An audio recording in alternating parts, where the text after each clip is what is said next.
luna sarà in terra, ma ti pagare su quelli ulea, l'iscoltata gente differente, una sa che vento ne crestia, ma come te fino a melodia, dighi dighi dighi dighi dera, dighi dighi dighi dighi da, dighi dighi dighi dera, la dighi dighi dighi da.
Onoratissimi e felicissimi di essere qua stasera a Solarussa, quindi facciamo un applauso per tutti i componenti dell'Afroloco che hanno dato vita a questa bellissima sagra, un applauso grande.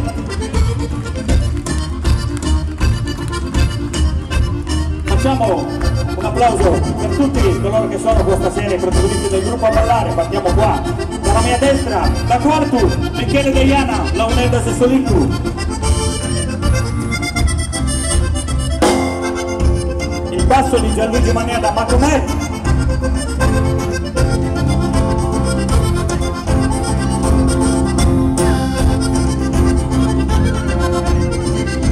La batteria di Daniele Meloni da Ghilarza.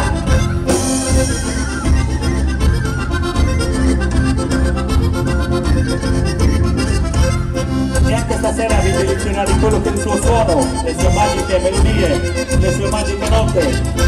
In forma sbagliata, io lo chiamo un artista a 360 gradi che viene dal cuore della nostra Sardegna, l'insuperabile maestro Roberto Fata. Emanuele Bazzoni, voce e chitarra, vi saluta tutti, abitanti di Solarussa e dintorni. Buon aver fatto, grazie.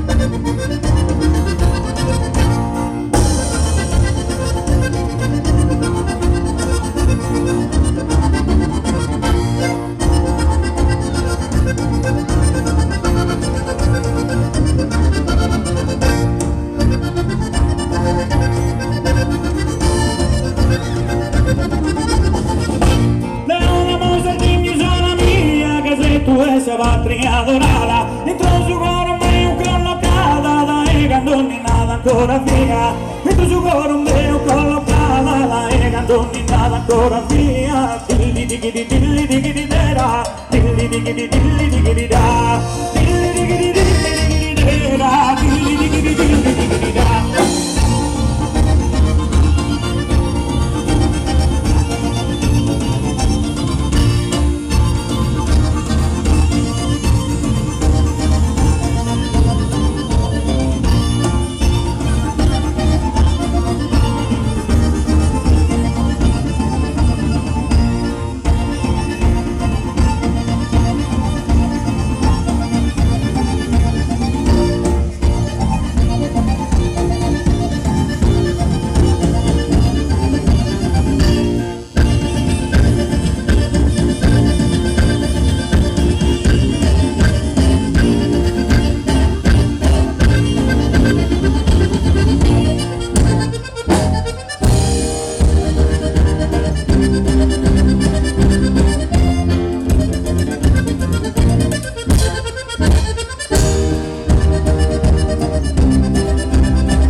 che tu